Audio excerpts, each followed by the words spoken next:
COTA is short for Council on the Ageing. We've been around for about 55 years, and we lobby government and industry and other organisations about issues relating to older people. Now, given the increasing age of the population, it's no longer a small group. It's now got to about a third of the population and will continue to grow. That's people over 50. You might say 50 is not old, but 45 is actually the start of age discrimination in the workforce. So we've got to get them pretty young. One of the things that we do is, and I describe it as myth-busting the stereotypes of ageing. Older people don't understand information, they don't understand the internet, etc., etc. So my presentation today relates to work and survey work that we did just recently, and we do a lot of survey work to, as I say, bust some myths. And one of the surveys that we were concentrating on was the issue of information and information for older people. Now, we know that governments, industry, the professions, etc., more and more are moving towards an online world. And that's great. The question, however, is why? And I think the immediate answer is we're doing it to save money. Some say they're doing it to increase efficiency. My question at the end is, have we actually improved communication?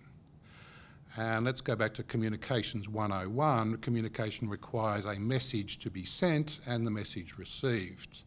We talk a lot about sending messages. We don't actually talk a lot about receiving the messages. So in fact, the survey work we did was very definitely about receiving the messages. We surveyed 4,000 people aged over 50, but the bulk of them were between 60 and 70. Most of those, well, firstly, the survey was online, so all of those people were capable and competent online, and in fact had been online for about 10 years. When we asked them what they were doing online, almost 100% were emailing, 90% were researching, surfing the web, if you will. They were looking for financial services, they were looking for health services, pensions and concessions, products and services, and yes, even 15% of them were actually looking for legal services. About 80% of them were actually paying their bills online. 60% of them were shopping. These people were online and capable people. What was interesting, however, given that they were online, only about 50% of them actually wanted the information presented to them online. By online, I mean both by way of email and the internet. There was still about 50% of people that wanted it over the telephone. They wanted it in printed material, and certainly they wanted it face-to-face. What we found, one of the few differences that came out by age was that older people were less inclined as they got older to want to receive the information online. It went from 25% for people in their 50s down to about 15% of people in their 80s. On the other side, or the reverse of that, is those same people were wanting to receive it in printed material.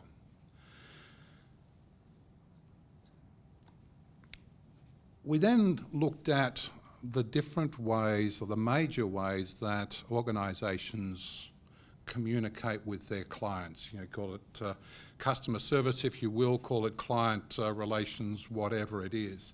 The three major modes are by telephone, face-to-face, and certainly within the profession, face-to-face is critical, and by way of the internet, and there I mean both email and online. What was interesting when we looked at the three modes and asked people what was the most effective way of communication, 85% rated face-to-face very high.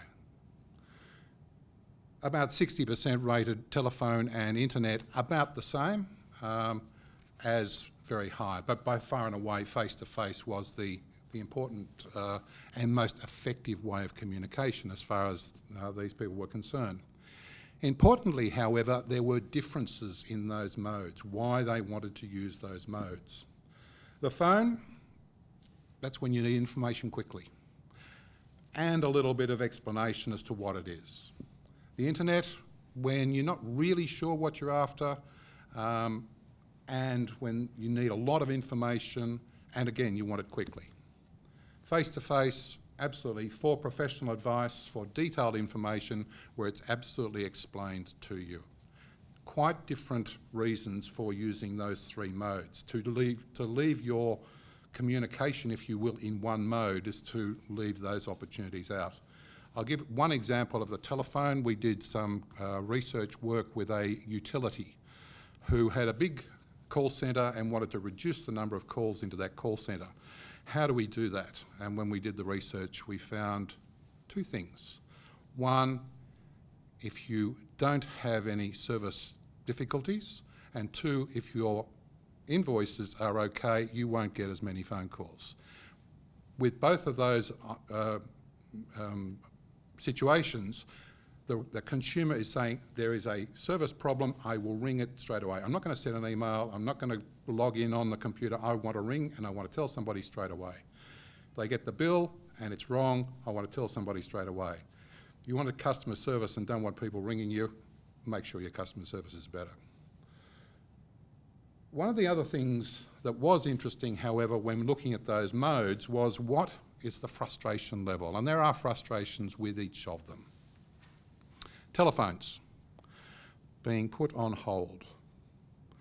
Oftentimes you're on hold because there's not enough staff in the call centre, oftentimes because the call centre staff are not properly trained, so they've got to go and find a supervisor. So we're talking about issues relating to training and issues relating to staffing.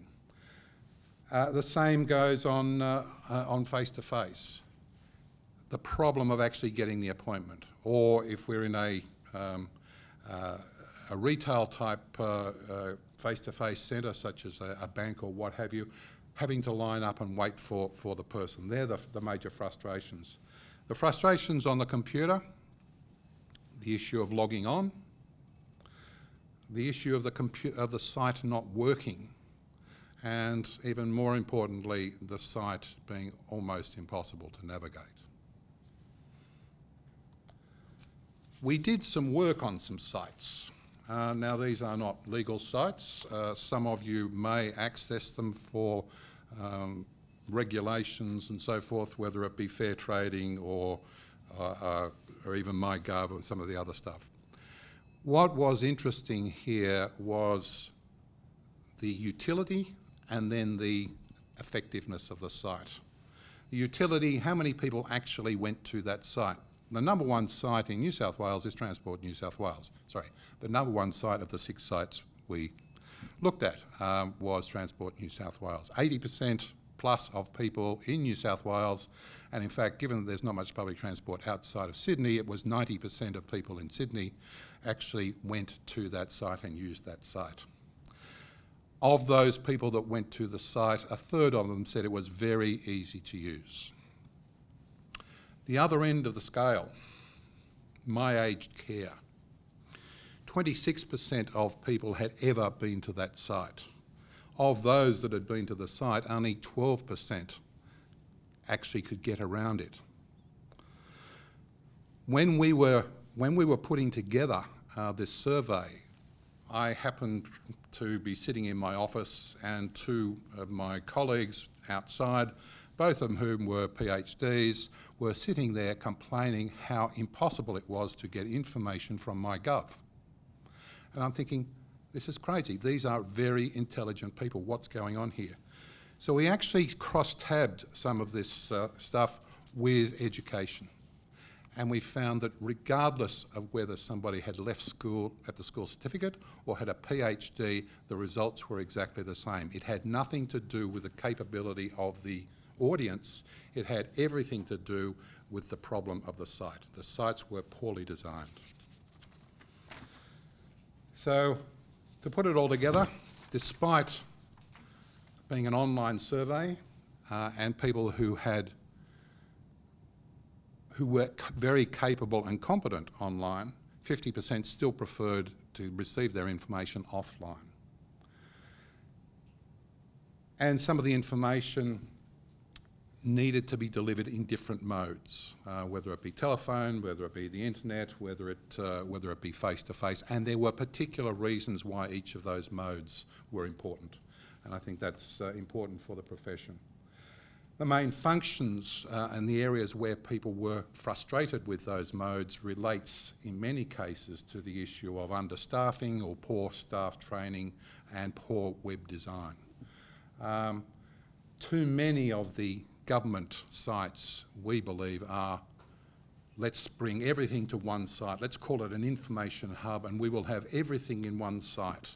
And as a result, we don't even know where to go to from the homepage. So thank you very much. Thank you very much, Ian. Ian, what are the implications for the legal profession of the results of your survey? How do you think lawyers should? I would say, as far as lawyers are concerned, yes, the issue of face-to-face is critical, naturally, but within all professions and all industries, if you are going to use online communication, do not concentrate on how much you put into it or how you put it in, but in fact how it's received, how it is taken out. As I said, communication requires somebody to actually read it and understand it for it to be communication. If you can't even find it on the web, you might have a million things on the website, but if you can't find it, it's not communication. You might feel good about it, but you haven't communicated with anybody. Thank you. Claire, do you have any? I do. And presumably when an aged person or any person wants to hire a lawyer, generally it's something's gone wrong, or it's quite a scary thing to do, or it's quite emotional. And I'm curious, one of your facts on here was 50% of aged people prefer going online, but 50% prefer not to go online. So I'm curious, how do they currently, in your experience, start a relationship then with a lawyer? How do they select a lawyer in the first place? Because presumably not everybody knows lawyers, and it's quite daunting. It's not as easy as going and finding a doctor, because your friends have doctors, but your friends may not necessarily have lawyers. And just a second part of the question, if I may, Ian, how do you think the profession could serve aged people better in making themselves available to this sort of client base if they're preferring, or half of them preferring, not to go online? Let me explain that online.